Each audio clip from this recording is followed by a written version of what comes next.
राम नाम जपना पराया माल अपना, सारा लूट कर रख लिया है कि राम के नाम से जितना लूट ले वो खुद परेशान है। लेकिन 2024 में सारी चीजें क्लियर हो। बीजेपी केवल जुमलों की पार्टी है, केवल इसमें जुमलेबाजी चलती है। अपनी पोलिंग से हम तो भगा दिए। यहाँ टोटल साइकिल गठबंधन यहाँ 634 में यहाँ खाली 34 इनकी निकली। द हिंदुस्तान गजट की न्यूज़ में आप सभी का फिर से स्वागत है। मेरा नाम है AR रहमान सैफी।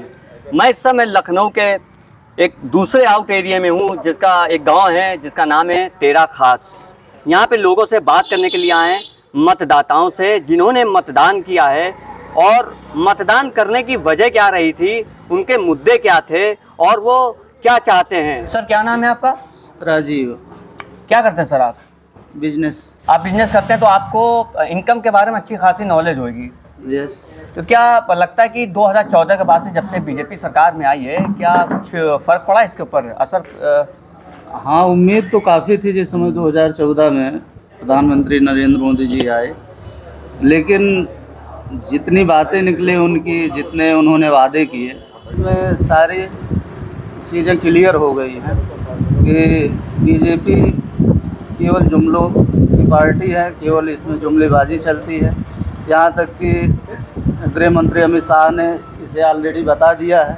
चाहे 15 लाख खाते में आने वाली बात हो, चाहे 2 करोड़ युवाओं को रोजगार की बात हो, चाहे किसान की आय 2 गुनी वाली बात हो, चाहे महिला सुरक्षा की बात हो, स्वास्थ्य की बात हो, इनकी सारी बातें जुमला निकली। अमित शाह जी ने कहा है कि आप हमें एक बार और मौका दीजिए, 5 साल और सरकार बना के देखिए, पाकिस्तान 4 महीने में हमारा होगा। पाकिस्तान जब 10 साल था, इनके पास 10 साल का समय था। सर्जिकल स्ट्राइक हुए, पुलवामा में अटैक हुआ, पुलवामा में आज तक जो RDX 300 kg कहाँ से आया था, आज तक NIA या इनकी जांच एजेंसियों ने ये नहीं बता पाया कि 300 किलो RDX कहाँ से आया। इन्होंने सर्जिकल स्ट्राइक की पुलवामा सिर्फ वोट की राजनीति के लिए, वही राजनीति दोबारा कर रहे हैं। क्या लगता है कि यहाँ पे वोटिंग जो हुई है तो किस मुद्दों को लेकर के हुई है? वोटिंग हुई है, मुद्दा यही है कि महंगाई, बेरोजगारी, शिक्षा पे है। पर्चा पेपर निकालते हैं, लीक हो जाते हैं, बच्चे पढ़े लिख कर घर में बैठते हैं। अभी इस वक्त तो लेके लगातार जो बयान आ रहे हैं इंडिया गठबंधन की तरफ से, चाहे राहुल गांधी के हों, चाहे नरेंद्र मोदी जी के हों, तो वो ये कह रहे हैं कि 400 पार के नारे लगा रहे हैं।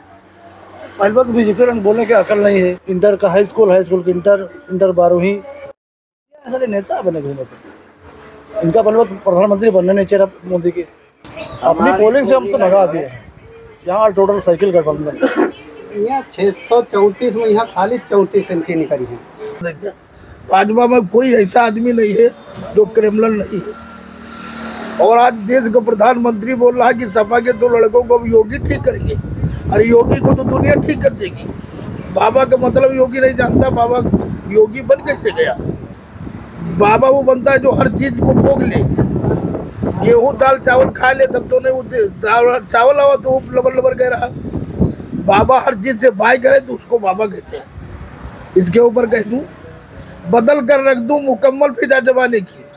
और हमें तो जिद है योगी, मोदी, अमित शाह को, इनको हिंदुस्तान से भगाने की। इस तरह से बुरा हाल रहे हैं, इतना लूट लिया है कि हिंदुस्तान छोड़कर ये भाग जाएंगे बिल्कुल। और बाकी इनके कोई चारा नहीं है। पब्लिक को लूट लिया, कितनी बड़ी बेइज्जती किया है। राम राम चिल्ला रहे, सीता का कोई नहीं।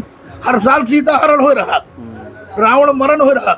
एक लड़की के रूबरू लूट जाए तो हर साल उनका उछालो। कितनी गंदी बात है इनकी। और राम के नाम पे बेकसूरों को मारा भी जाता है। हमेशा आगे लाओ, बंटवारो, जलाओ, कीड़ मार दवा दो। जो जब जाए गलत चीज उसको उखाड़ना नहीं चाहिए। ये सब गलत बात है इनकी। जो रामलीला है, राम नाम जपना पराया माल अपना। कह तो रहे ना कि राम के नाम से जितना लूट ले वो खुद परेशान है कि इनका दोबारा ना है। पब्लिक ऐसा करे, पब्लिक के सद्बुद्धि दे और भगवान के नाम से जो लूट रहे हैं इनको ऐसा भेजे कि जंगल की राह दिखा दे। अच्छा, आपके यहाँ एरिया में वोटिंग लिस्ट में सबका नाम आया पूरा? नहीं, हमारे यहाँ 9 वोट थी, कट गया। 9 वोट कटे हैं। 9 वोट में 4 वोट हमारे यहाँ कट गया। 9 वोट में 4 वोट खाली वोट कटवा करके जीत रहे, बाकी कुछ नहीं, बहुत में मक्कार है। जैसा कि आपने देखा कि आर्थिक व्यवस्था को लेकर के, आर्थिक सुधार को लेकर के लोगों ने अपनी अपनी बात रखी है। और लगातार लोग ये कह रहे हैं कि भारतीय जनता पार्टी ने लगातार मुद्दों पे बात नहीं की है, बल्कि जुमला इख्तियार किया है, जुमले की तरफ लोगों को धकेला है और गुमराह किया है। ये मैं नहीं बल्कि लोगों की राय है। तो चलिए, इसी बीच हमारे साथ एक साथी और मिले हैं, उनसे भी बात करेंगे।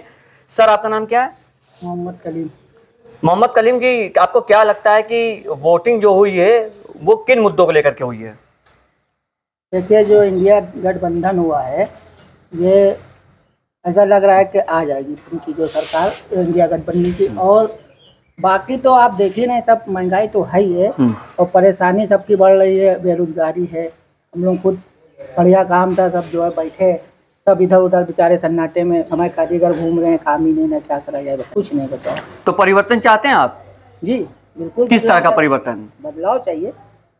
बदलाव के लिए सरकार बदलनी पड़ेगी। और क्या, सरकार बदलना चाहिए, वो बदलेगी इंशाल्लाह। ये सरकार जब खुशी नहीं रख पाएगी तो इंसान, जाहिर सी बात है, उल्टा सीधा दिल में जब वो दम चोट खाया हुआ है तो जाहिर सी बात है कुछ ना कुछ तो इंसान कहेगा ही दिन। और जो अच्छा काम आप करोगे तो अच्छे ही कहला जाएगा, गलत है तो गलत ही कहा जाएगा। आपका नाम क्या है?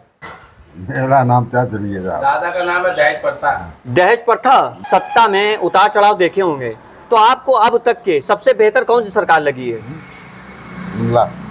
इंदिरा गांधी की क्या खूबियां थी? हमें तो पता नहीं, हम तो तब पैदा नहीं थे। वो पायलट छत्तल है ना, उसे गवर्नमेंट छत्तल बनाया है और ये तो गवर्नमेंट को पायलट बना ले।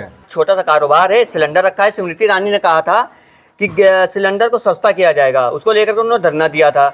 आज वो हुकूमत में, सत्ता में है, पॉलिटिकल पर्सन है के बावजूद उसके 1000-1200 रुपये जा रहा है। सब कहने की बात है, जब नेता बनते हैं ना पैसा कमाने के लिए, कोई नेता ऐसा नहीं कि धड़ी वो तो खिलाए। अच्छा, उत्तर प्रदेश में अखिलेश यादव की सरकार कैसी थी? सबसे बढ़िया मायावती। सबसे बढ़िया मायावती। मायावती में क्या खूबी दिखी आपको?